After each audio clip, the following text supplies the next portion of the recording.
but I don't know. It's going to be tough.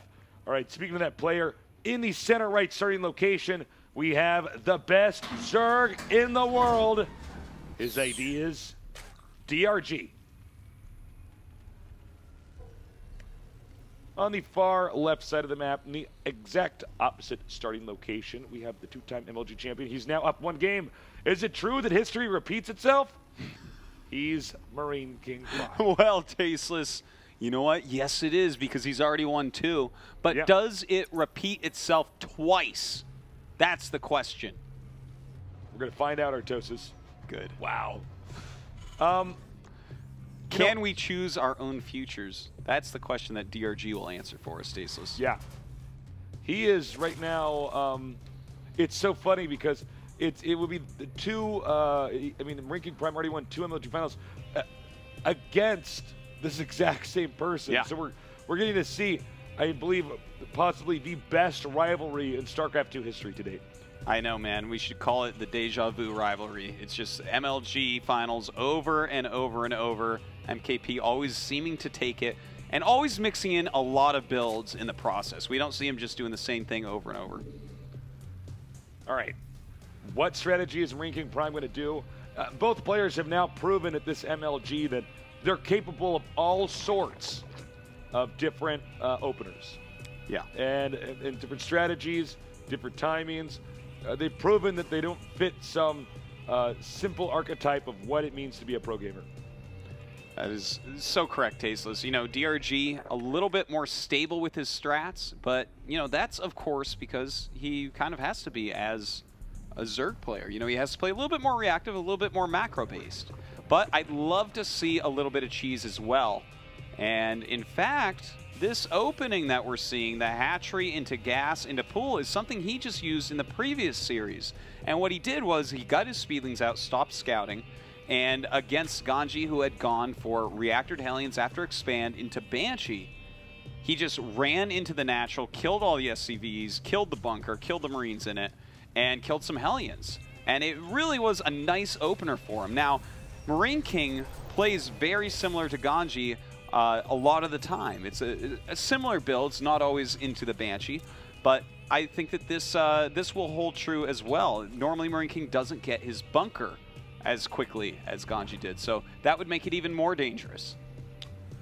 All right, so Marineking, let's see if he's prepared.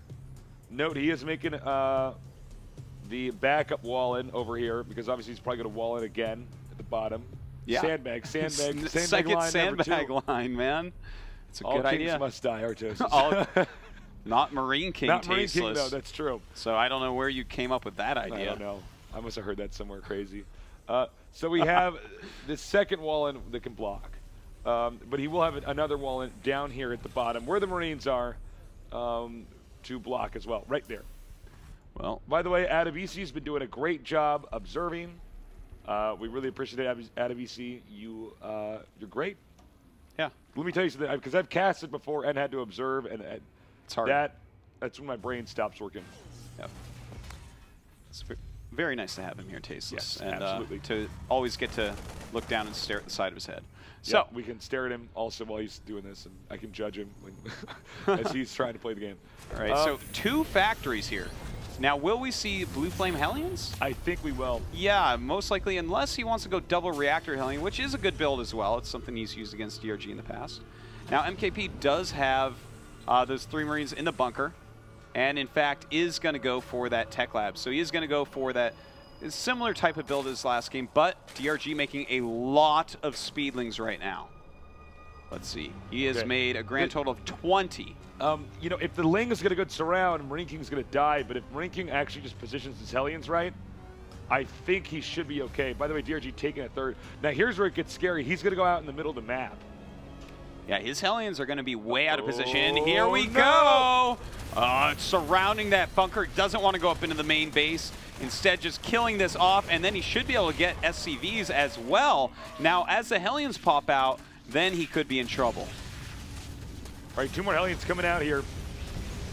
And he is going to chase these Lings off. And that did some damage. It definitely did something, but you know what? Nothing insane. He actually didn't get to kill many SCVs. He's only killed 2 SCVs total this game, and those SCVs on auto repair, that did a great job. He actually, Marineking dealt with that smart. very quickly. Throw him onto auto repair because it's such a small number of blings. Well, going after these Hellions still. We do have Blue Flame on the way as well as a Siege Tank. I think the Siege Tank is a just-in-case unit. Just in case a Roach attack comes. You know, we already had a lot of Speedlings running. Now, we do have a Roach Horn on the way.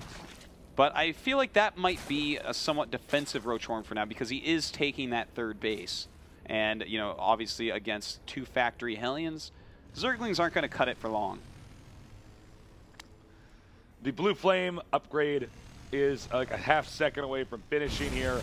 And now it's going to be up to Marineking to decide how exactly do I utilize these Hellions. He sends the 2 weaker ones away, we just saw, to go check in other locations. That's actually very smart. Each of those Hellions have almost no HP. And then he uses the rest to try to control this point, but Marineking Prime is not watching, bumping into the wall that's just there. Really well done by DRG, picking off a few of those Hellions. Always nice to get their damage down. And we do have Siege Mode on the way, as well as another Siege Tank. So he's going to be going up to at least 3 Siege Tanks. Will these be used just defensively for now? I think so, because seeing that many Roaches, you don't want to fight that off with just Hellions. Right. That's never fun. Okay, he's moving forward with these Roaches. I was going to say I don't think he should go into that position. Oh, gross. Add a beat, so you don't show us that.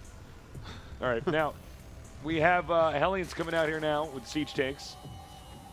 And, you know, he's basically playing mech. And I think eventually there's going to be Thors incorporated into this. Yeah, is this actually going to be good against Roaches, Artosis? You know, this is a really cute timing he's using. He has used it before, but not in quite a while. The 3 Siege Tanks are going to lay waste to the Spine Crawler and do really well against Roaches, while the Hellions just kind of buffer and stop Zerglings. Now, this shouldn't kill him, but yeah, it has the potential to do some damage, and as we saw there, he killed off several Roaches, and now he's making DRG actually be really scared. He's putting up a bunch of Spine Crawlers. He is hitting the Siege Tank, the Siege Tank is hitting these Zerglings, barely got that one out. And now we have another attack over here. He's going double armory. That tells us right now he's going to stay mech. He'll probably be staying mech for this entire game. Oh, certainly. Once you see that double armory, and DRG has seen it, he's going to know exactly what's going on. So now we get to see how DRG likes to counter mech armies in Zerg vs. Terran. You know, is he going to go for Infestor play? Is he going to go for Mutalisk play? Is he going to rush up to Hive? Or is he going to go Roaches? Only time will tell. We have the Hellions coming out here, doing a little bit of damage to that Queen. He does basically want to just melt these creep tumors. This is a big map, so one of the things that Bert, hold that thought, we get the battle picking up now. He does not want to engage that, and he knows since they're retreating, he'll get a few extra shots off there.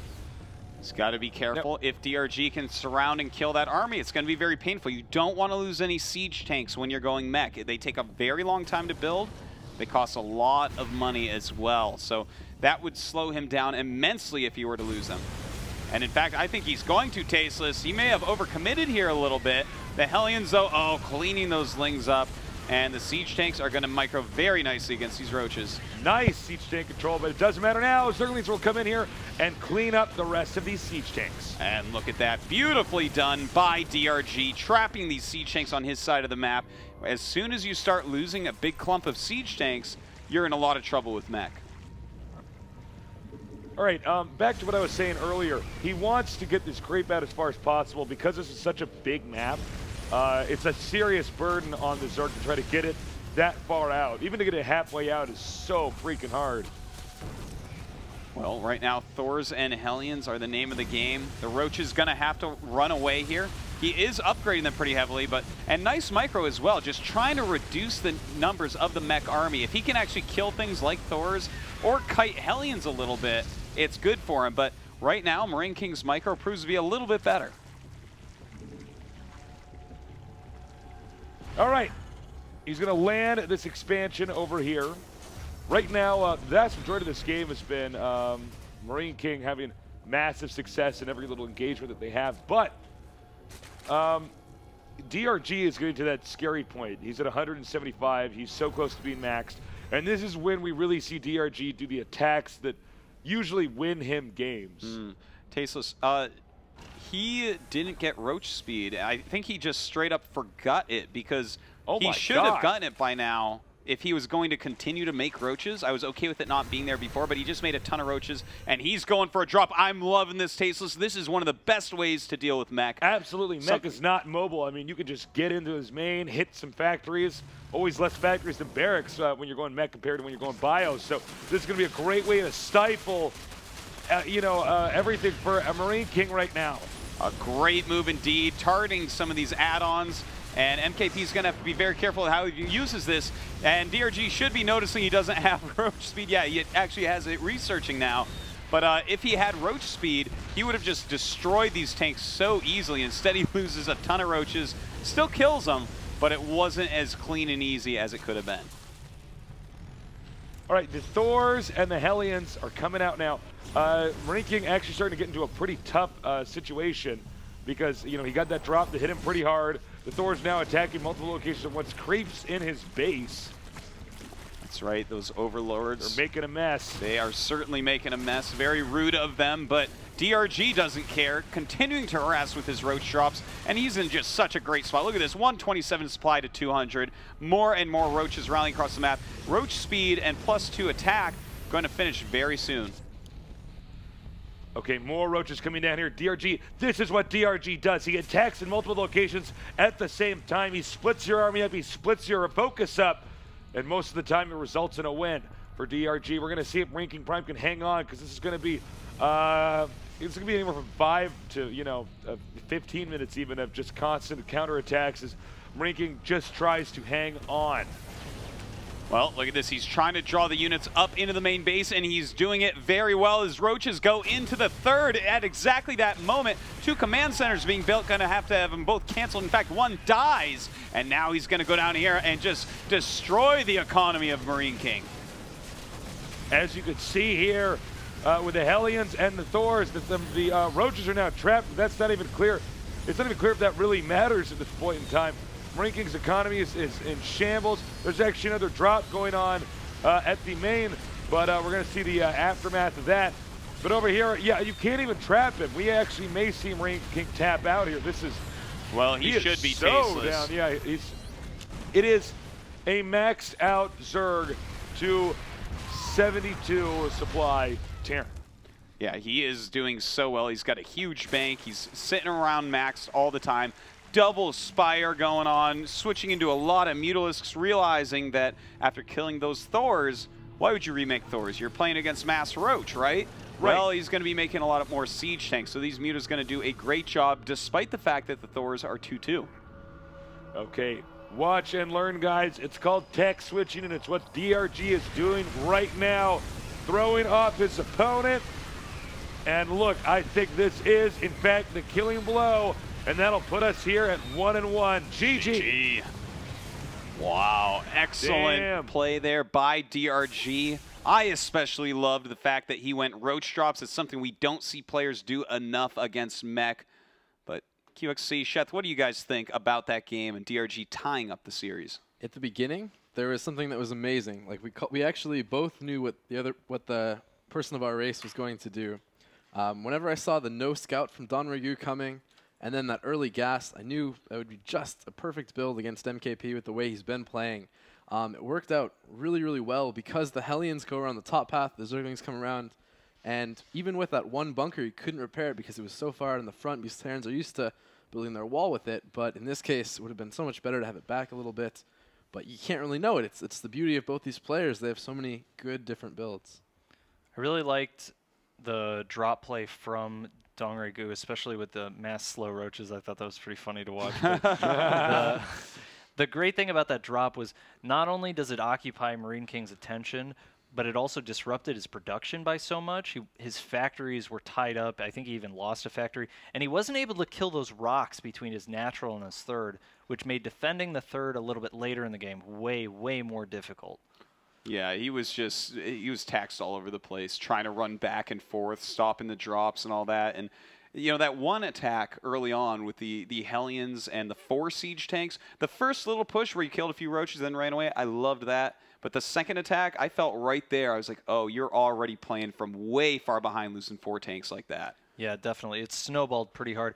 I was a little surprised, actually, at how he microed those units there. If he had kept the 6 or so Hellions alive, he could have dealt with that Speedling, the Speedling reinforcement from Dongraegu, where he had rallied from his factories from his main, but that force stayed as an isolated force, which is very uncharacteristic of Marineking. Usually we see him constantly maintaining a supply line, reinforcing that battle, and making sure that his army is as strong as possible. Well, that's some good analysis right there, Tasteless. It looks like these guys are ready, though. Do you want to start? Let's do it. Start the game. Game number 3 here at the MLG Finals. This could go either way. Both players have proven that they're capable of taking the other one out. As of now, I was afraid actually it might go 2-0, and I thought, oh man, DRG doesn't even have a stand a chance. But DRG very dominant in that last game, more dominant in that